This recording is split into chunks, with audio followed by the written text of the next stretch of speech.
What's going on, guys? Welcome back to my YouTube channel. Today the video is going to be a little different. We're going to be looking at some clips of my recent bass fishing adventures. These are all clips from December. December going into January can be some of the toughest times to catch largemouth bass. And last year and all the years before I struggled, last year in December I only caught one largemouth bass on the jerkbait, like at the very beginning of the month. And this year I've had not a whole lot more success, but a good little bit more success.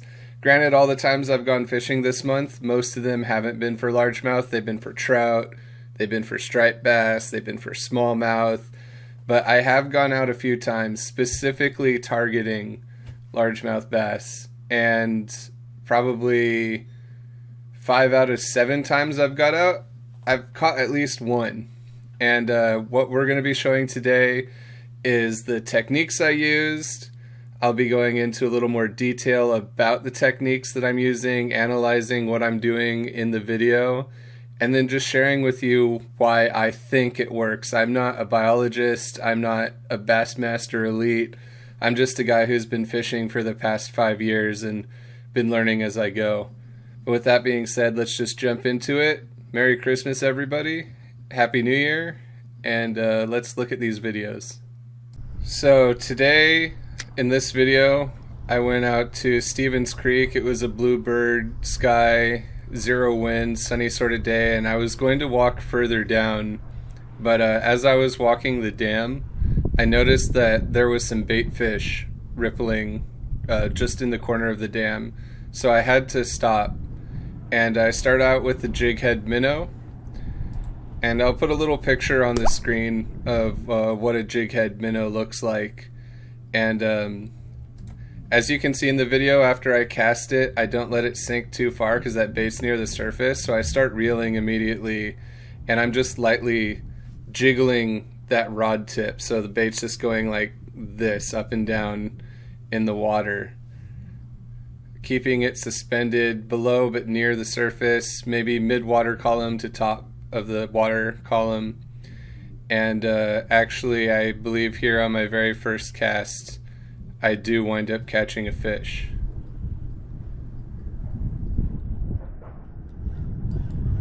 Got one.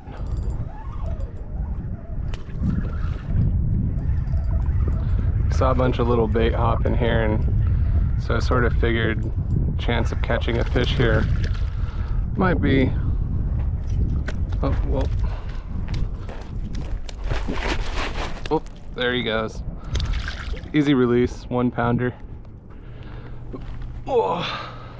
And I made the mistake of trying to grab the line when I flipped it up on like 10-pound line. It was like a little over a pound, and I fell on the ground and just swam back in the water. It was fine. Just hooking the fish and touching the leader, I count that as a catch for a fish of that class. Won't complain about catching a fish. So I made a few more casts, nothing in the same spot, so I just cast a little to the left and pretty much did the exact same thing. You'll see it right here.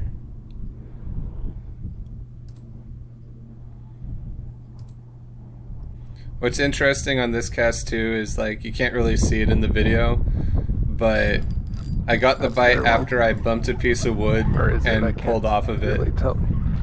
Well, it's another one.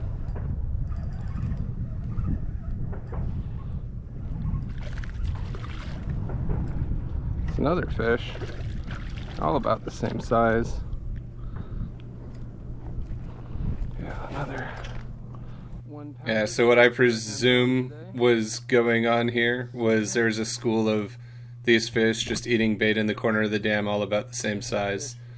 1 pounder. Second fish was a little smaller than the first one, but catching fish in the winter, you catch small ones or you catch big ones, and these are definitely not the smallest ones. Yeah, so what had happened was I caught that one. It was probably a little smaller than the first one, but whatever, you know, catching fish in December in the winter is just a good time. And the reason I went with the Jighead Minnow, to reiterate, I probably said it twice already, but like there was just a school of tiny bait, so I'm just trying to imitate them. Because a lot of these fish are still on a fall pattern. There will be fish hanging on the fall pattern pretty far into winter. Eventually we'll get to a point in winter where they're all just super lethargic and they're not really willing to chase. But even with this Jighead Minnow, if you do exactly what I was doing, and you just sort of jiggle that minnow down on the very bottom of the water column where they're just glued to the ground, if they're hungry and it's easy, they'll grab it. So it's a great technique in the winter. Alright, so here I am at the end of the same reservoir. It's nearing the end of the day. I had been throwing a swim bait for a while, and my patience for swim baits is still not as great as a lot of those dudes that you see throwing swim baits all the time. I noticed some brush piles beneath me on this super steep point, and so I decided to throw the sleeper craw, which is basically just a tiny little crawdad looking thing. It'll be up on the screen here. It's like a tiny little crawdad looking jig. It works exactly like a jig or a Ned rig. It's like the in-between of both of them, and it's ultra realistic. It's by Megabass. I love throwing it. And it's just the right size where it's like finesse but not quite finesse at the same time. You can fish it very finesse-like, or you can fish it like a jig, like a traditional, just normal fishing jig. From us because I think we're landing on top of it. And yeah, so the way I'm fishing it is basically just like a jig. Like I'm just hop, pause, reel a little bit, hop, reel, and then I got a bite. Sun's setting on the hill. Okay, we got a fish finally. Not a very big one, but it's a fish. Didn't walk all this way for nothing.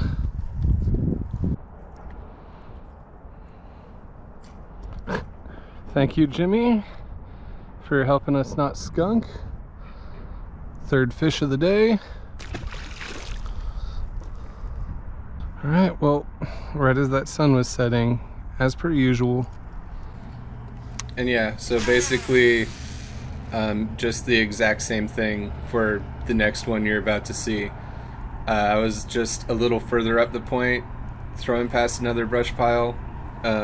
You'll probably see on here I miss a bite.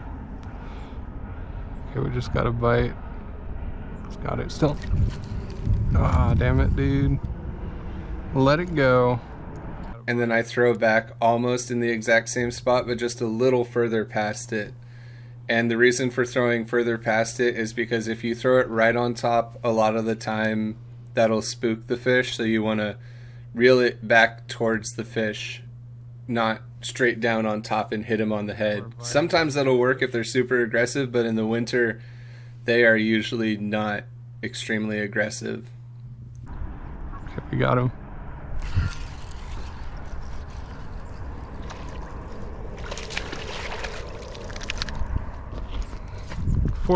Five bites.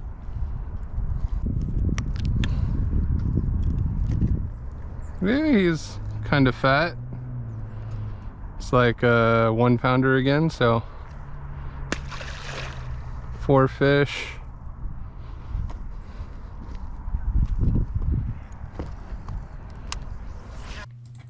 Alright guys, and so now we're back at another part of Stevens Creek on another day. I came out here with the Dropshot. I was throwing the same little plastic minnow on the Dropshot, but the nice thing about the Dropshot and a lot of these elastic soft plastics is that it will keep it suspended or very, very extremely slowly sink on the Dropshot, so you can always have it at like whatever your leader length is, right? Like from the bottom weight to the top weight. And in here, my leader was probably about 1.5 feet, and so it keeps that fish right up there. So where I'm throwing, it's a sloping ledge to a straight drop down. So I just keep it right. I try and keep it by the wood on the slope near that drop down. So a fish down there hanging off that ledge will be looking up and then come and ambush. Yeah. So a lot of these bass will be hanging in spots where it goes from shallow to deep very quickly, because they can come up shallow when the sun is shining and the heat is radiating off of the rocks. The bait fish will be hanging there, and they're in cold water, so their metabolism's slow, but they're still there ready to eat. So if there is one that's ready to eat and it sees that little bait fish passing by, there is a good chance that it will come and eat it, which is exactly what's about to happen here.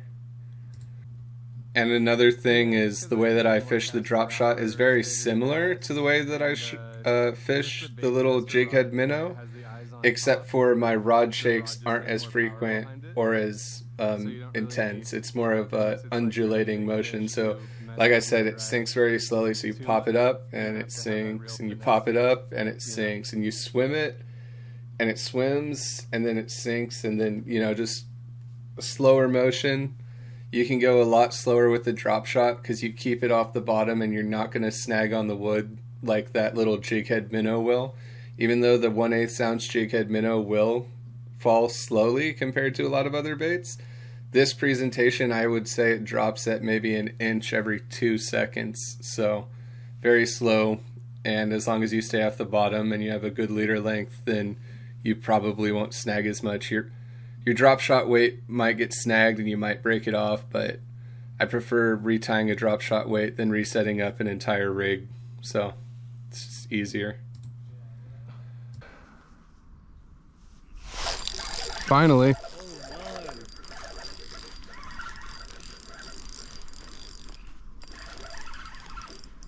It's not huge. It's a 1-pounder.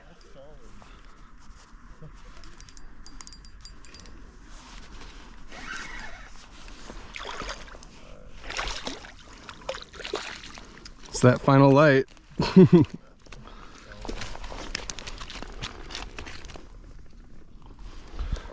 No skunk at the Stevens.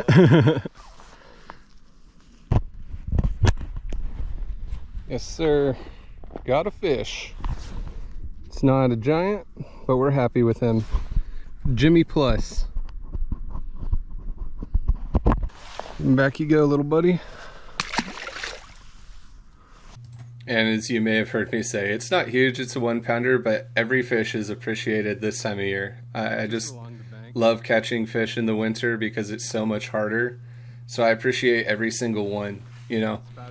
I could stick to just big swim baits and fish like 10 times and maybe catch one really big one, which I will do some of probably in January or the last few days of December, but I get ADD when I bring too many rods, and I try and stick with the big swim bait rod, but if I have one that I know has a higher percentage of just getting bit, after an hour or two of throwing that big swim bait, I always switch back to something that I'm just like, this will probably land me a fish today. So what I personally need to do is just go to the lake with only big swim baits and big swim bait rods, and that's the only way I'm going to throw that all day, which I should do more of, which I will do more of. And finally, you guys, one presentation that is brand new to me this year, but it makes a lot of sense, is, you know, like in winter, these bass are honed in on bottom baits like crawdads and just small bait fish. But throwing one single 2.8-inch Kitech might be hard for those fish because, like I said, it's winter, they're lethargic, their metabolism's down, they're hanging in one spot, and if they want to eat something, they're going to target an easy meal. So to get their attention a little bit more, throwing the A rig, the Alabama rig, the umbrella rig, the wire rig, whatever you call it, just makes a little more sense. Like, this thing is like a ball of bait just passing by their face, and like that one little one passed by their face, they're like, meh. That big ball, they're like, okay, there's more of them, it's easier to just grab one out of the bunch. So it makes sense why they hit it more often. And I was casting this over the middle of a creek channel because, again, it's that shallower depth with an immediate drop, and it's like an ambush location. It's deeper water, it's probably a little warmer, it's got more oxygen with that current coming through it. So this fish must have just been hanging There we go. in that more oxygenated, Got one. deeper water and just waiting for like an easy meal to come by. Not very big, but we'll take him. Fish is a fish is a fish, you know what I'm saying? Well, hey, it's not the worst one. And as you'll be able to tell, this fish has good dimensions. It has good height. It's kind of short, but it's like a future chunker. It's a future football. Hey, you know what? Even though it was kind of short, this fish was probably about 1.5 pounds, if not a little more. And it has a big old face with a wide mouth for his size. So give him a little more food, and he'll be a future chunk for sure. Have a good life, my friend. Alright guys, so yeah, that was just me breaking down some of the success I've had targeting specifically largemouth this winter. It's a little different than my other videos. Hopefully maybe you learned something from it.